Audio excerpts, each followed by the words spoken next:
Yeah, on paper, I mean, I have no idea how much I'm supposed to explain, Matt. You'll explain tell me away. if it's too. But the order of the climbers is from like the last one to the first one. So, oh God, okay, one of my favorites. Yeah, Max Berton is on stage. This man is just such a joy to watch climbing. It always just looks like Max is having fun. Like the whole time. But at the same time, he's a baby, so you'd hope. This is true. But he has made like almost every semi-final. He's made finals. He was fourth. You know, we're just waiting for him to get higher medals, I think. So I think, it's his second World Cup season? Yes, I exactly. think? Yeah, second World Cup season. Because before he was too young to participate anyway.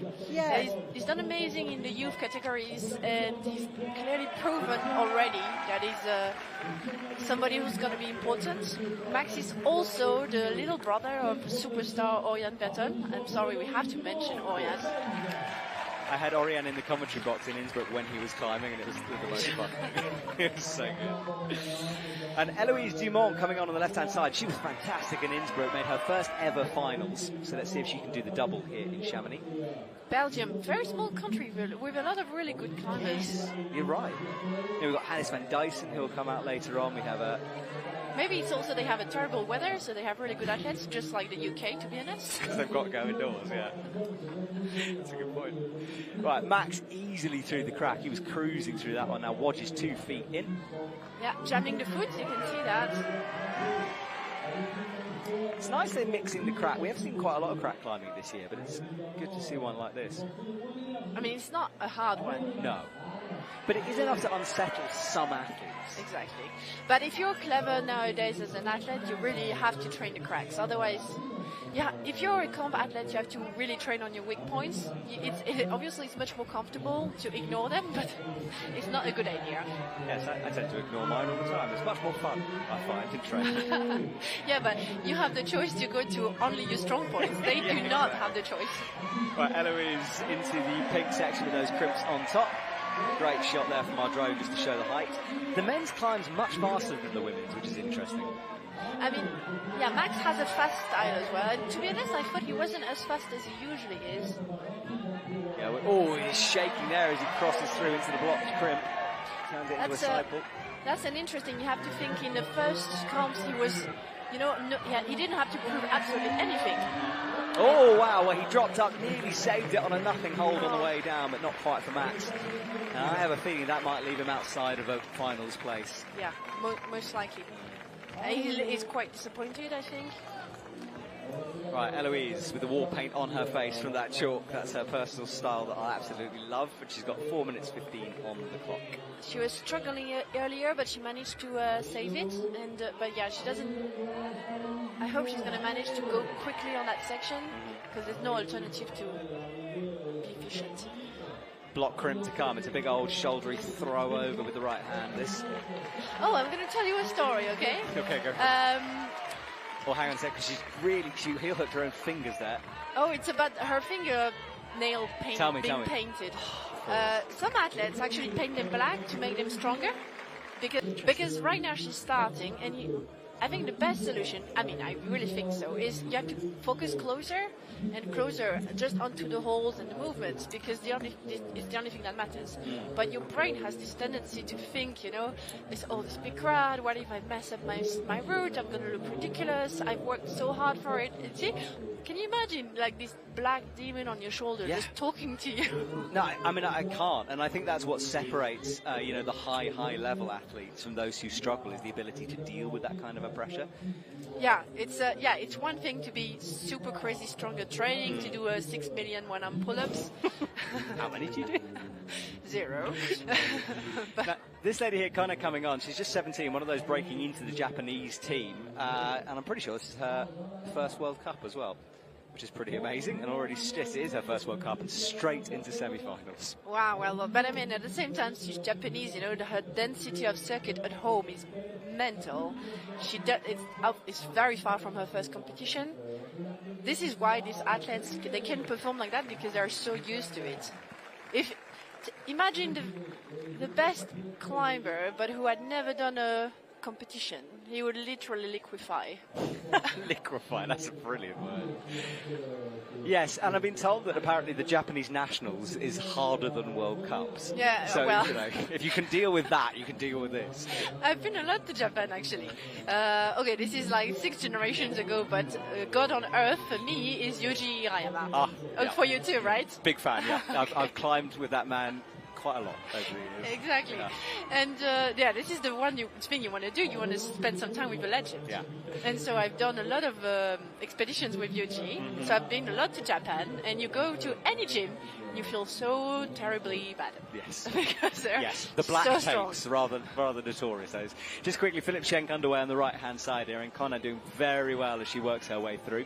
I wanted to shout out Yuji, actually. There's a film that you guys should go and watch in Vietnam. He climbed Vietnam's hardest sport route, and I was there when he was sort of establishing it. It's a brilliant film by Clarisse Bombard, so you should go and watch that if you're listening at home. Right, she brings the feet very, very high up here, and matching that block crimp as well. Nasty stuff. But she's, climbing quite well. A little bit hesitant on that movement. And Philip Schenk is the one I said earlier who came on first in a semi-final and made finals. Just looking, 2 or 3 Italians qualified for the semis. Yeah, Team Italy with a strong squad here. Yeah. Going back and forth, trying to get toe hooks in, which I'm not sure how smart this is on this move here. She's trying to find a more stable position to do it rather than just committing to the match and then the big bump. I was just wondering, Matt, do you know the cat taping? So this is you see more and more athletes climbing with this. She's got pink tape on her forearms. Yeah. It's not necessarily an injury. It could be a prevention sometimes. Or sometimes, yeah, exactly. Something it just helps a little bit. Yeah. And I haven't used it too much. I've used it a bit, but you feel safe with it on. And it's a strange way to describe it. Like if you have a little injury, you put that tape on, it feels like it's stronger somehow. Oh, we need a physio to explain us the physiology behind that, because it's not just a feeling. It's not. We're not. No, exactly. There is a reason. Physios, come on, message us on Instagram. Why'd you put the tape on? Yeah, exactly. Because all of these athletes, most of the athletes, they don't come alone to the competitions. They have a full team. They have a coach, national coach usually. They have a physio. Sometimes some of them even have a mental trainer. Not very often. Everybody has a mental trainer nowadays. No, not everybody. Everybody should have a mental trainer. Not all the time the mental trainers are here. Yeah. And it's not always fair. The bigger federation have a better staff than the smaller federation. Competition isn't fair. Yes, exactly that. Okay, Philip's climbing very well. So that was the hold. That was a surprise. But you can see his elbow is going a little bit up while he's clipping. Yeah, he's onto that hold that I had to ask about on the left here. This sort of it is a slopey sort of. Yeah, you can see a shot of it there. Straight away is better. He's resting. Resting. This is very relative. Anybody would be dying on his hold, but these athletes can hold by pretty much nothing. Okay, very efficient, that clip. Now he's got a big movement. Well done. Yeah, he's on the head wall now. Right hand over the top. That's good work from Philip Schenk. So in 3 hold, he's reaching the highest point. Let's see. And he seems quite composed, but he's got to be pumped. There's no alternative. Yes, okay, he is. it's a clip here. Could you think he can get anything back with that heel, or is it just too awkward a position? He's shaking the left, I guess. I wouldn't get anything back. Okay, I think he's doing extremely well here. Yeah, this is good. Philip moving into the high point here, comes up with the left hand, slips there, and he falls. So the route setters told us on that crimp that he was just touching, you have to obviously hold it. What's it called in English? With how much strength you can hold the hold when you arrive fast on it. I know what you mean, like contact strength. Exactly, that's the word in English, the contact strength. Yeah. Because this hold is terrible, and the slower you arrive to it, the more likely you are to hold it. Yeah. Well, this is Mei Kitaki who is underway for the women. One more Japanese. Honestly, this Japanese squad. And we've spent a lot of time talking to the Japanese squad about this because the quota changed this year. So now you have less athletes you're allowed to bring to competitions. And that's really ranked up the stress, in all honesty, in the Japanese team. Because, you basically have to podium to stay in the team, which is horrible, wild. Yeah. unfair, nearly you'd say. But at the same time, yeah, you want to see people from all over the world, and during the Olympics it was the same problem. There was only 2 Japanese allowed. It was the same for the French, actually. Yeah. It was Meiji didn't get a chance to go to the Olympics, despite actually being at the level, just because only 2 French were allowed. It was the same game for the Japanese. Mm-hmm. So that's crazy unfair, actually, when it happens. I have no idea how you feel. I think Meiji went through a really hard time, actually, afterwards, but he's obviously come out of the other way. It was, and he's talked about it quite vocally, that he's struggled with that. And, actually, in fact, Julian last night was talking to me, the Olympic slump is a real thing that a lot of athletes have had to deal with this year. I would say absolutely every of these athletes have come through some struggle. Yeah. Some decided to actually skip the comps. Toby had to cross the desert before coming out the other way. Oh, sorry, knee bar in there on the right. That's cool. That was actually the original method, but I've seen, or maybe I missed it, but I didn't see any athlete doing that. That's the first time I've seen it. Hae-Seong then, and he's got it locked in. And it's quite clever because it does allow you to take a little bit of pressure off the arms onto those cribs. Leaderboard on the right, so Philip Schenk is leading the way just with a plus. 37 plus over 37, Jonas. And Stefano Gasol. It's going quite high, huh? So I'm hoping we're going to see a top. Yeah. But not too many either. Not too many, exactly. The setters have very specific criteria, don't they? May Kataki, big move from her, cutting loose on the left-hand side. She's looking strong still.